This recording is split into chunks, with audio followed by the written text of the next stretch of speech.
जय हिंद। आज की इस क्लास में हम पढ़ेंगे आधुनिक इतिहास लेखन के बारे में, जिसमें दो व्यक्ति काफी ज्यादा पूछे जाते हैं, एक कॉम्टे और एक रांके। एग्जाम में आपको ये क्वेश्चन 14-16 मार्क्स का आएगा, लेकिन आपने हिम्मत करके इसको पूरी तरह से इग्नोर करना है। ये सिर्फ शॉर्ट क्वेश्चन टाइप्स के लिए ही रखना है आपने, क्योंकि अब जितना मर्जी दुनिया भर के वीडियोस देख लो, बुक्स पढ़ लो, इनके बारे में जान लो, ये 14 मार्क्स के बनते ही नहीं है। इनका मटेरियल ही बहुत कम है। या तो आप इनकी लाइफ के बारे में लिख दो, जीवन परिचय लिख दो, और उसके बाद इनके द्वारा दिए गए इतिहास में योगदान के बारे में लिख दो, तब भी ये पूरी तरह से 14 या फिर 16 मार्क्स का नहीं बनता है। तो फिर शुरू करते हैं हम अपना आज का टॉपिक। हमारा फर्स्ट टॉपिक है कॉम्टे के बारे में।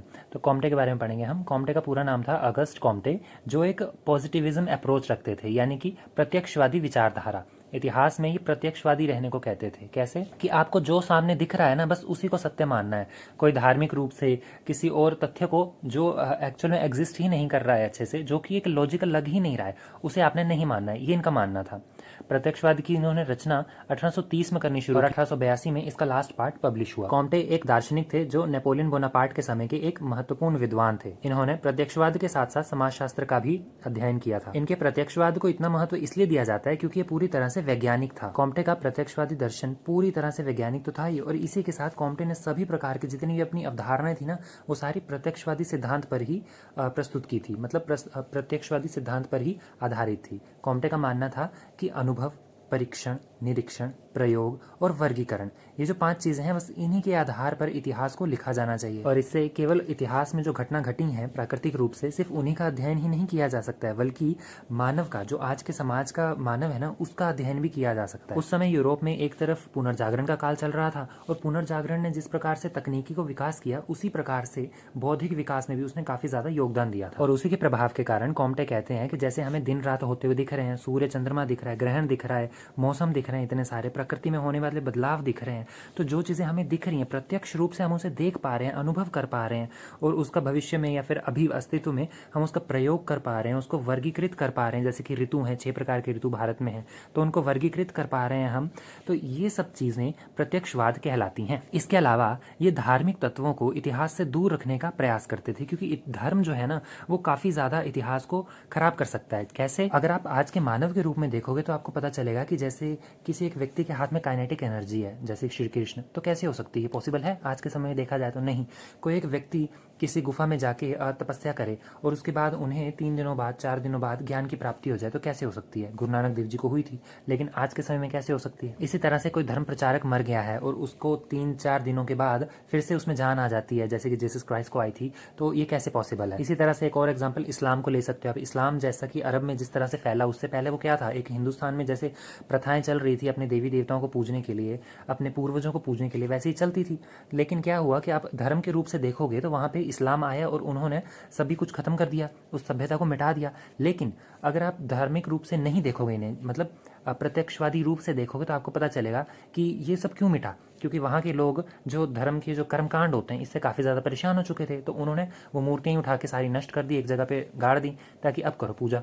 तो ये पता चलता है कि प्रत्यक्षवाद को ये ज़्यादा फोकस करते हैं, इसीलिए ये धर्म को इतना ज़्यादा फोकस नहीं करते हैं। कॉम्टे प्रत्यक्षवादी दृष्टिकोण का प्रतिपादन करते समय इतिहास को 3 हिस्सों में बताते हैं। पहला तो है धार्मिक, जो काल्पनिक है, दूसरा है आदिभौतिक या फिर अमूर्त, और तीसरा वैज्ञानिक और प्रत्यक्ष, जो सामने दिख रहा है वो। तो इन्होंने विज्ञान पर फोकस किया, वैज्ञानिक विधि को ज्यादा प्रामाणिक माना। अब बात कर लेते हैं रांके की। तो रांके को एक्सपीरियंस बेस्ड हिस्ट्री राइटर भी कहा जाता है, यानी कि अनुभववादी इतिहास का। इनका जन्म 1795 में हुआ था, और इनका परिवार जो था एक मध्यम वर्गीय संपन्न परिवार था। पिता इनके वकील थे, और 1814 में इन्हें लिप्जिंग विश्वविद्यालय में भेज दिया गया था पढ़ने के लिए। तो वहां से इन्होंने पीएचडी भी हासिल की अपनी। पहले तो ये हिस्ट्री में कोई रुचि नहीं रखते थे, लेकिन बाद में गोल, लूथल, कांट और फिक्टे के अध्ययनों को जब पढ़ा उन्होंने, इन सब की रचनाओं को पढ़ा, तो उसके बाद इनका इंटरेस्ट जो है वो हिस्ट्री में बनने लग पड़ा। इसके बाद ये टीचर बन गए थे और ग्रीक और लैटिन लैंग्वेज पढ़ाते थे। बर्लिन विश्वविद्यालय में इन्होंने अध्ययन किया और 50 से भी ज्यादा किताबें लिख डाली। जब ये बर्लिन में रहे ना, तो वहां पर कुछ कीमती अभिलेखागार थे, तो वहां पर इन्हें टाइम स्पेंड करने का मौका मिला, और वहीं से इनमें प्रेरणा जागी कि इतिहास को, जो ऐतिहासिक स्रोत है ना, इनको किस प्रकार से देखना चाहिए। और फिर इन्होंने अपना सिद्धांत पेश किया कि हमें हिस्ट्री को जानने के लिए क्या करना है, उसी समय के लिखे हुए हुए दस्तावेजों को पढ़ना है, उनका मूल्यांकन करना है, फिर चाहे वो धार्मिक ही क्यों ना हो। इनके इतिहास लेखन में वैज्ञानिक प्रवृत्ति बिल्कुल भी नहीं थी। इसके अलावा ये पूर्वाग्रह पर विश्वास रखते थे। इन्होंने बताया कि इतिहास में जो कुछ भी हुआ है ना, वो भगवान की मर्जी से हुआ है। और इसी के साथ इनका जो इतिहास दर्शन है वो सामाजिक और आर्थिक हितों में तो बिल्कुल भी ध्यान नहीं देता। इसके अलावा ये किस पर ध्यान देते हैं? राजवंशों पर, उनके युद्धों पर और उनकी संधियों पर ज्यादा विश्वास करते हैं। इनके इतिहास दर्शन में वस्तुपरक और वैज्ञानिकता दोनों ही नहीं थी।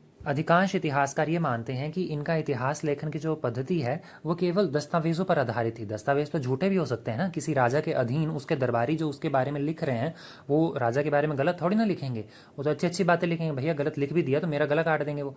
तो इस प्रकार से ये दस्तावेज जो है पूरी तरह से उपयोगी नहीं है, ज्यादातर इतिहासकारों का ये मानना है। इसलिए ये इतिहास निश्चित रूप से सत्य नहीं है। लेकिन फिर भी भले इनमें लाख बुराइयां रही हो रांके में, लेकिन फिर भी कुछ चीजें हैं जो स्वीकार की जा सकती हैं। जैसे कि अभिलेखागारों में रहते हुए इन्होंने उन्हें सही ढंग से पढ़ने का प्रयास किया और विश्वविद्यालय स्तर पर उनका अध्ययन किया।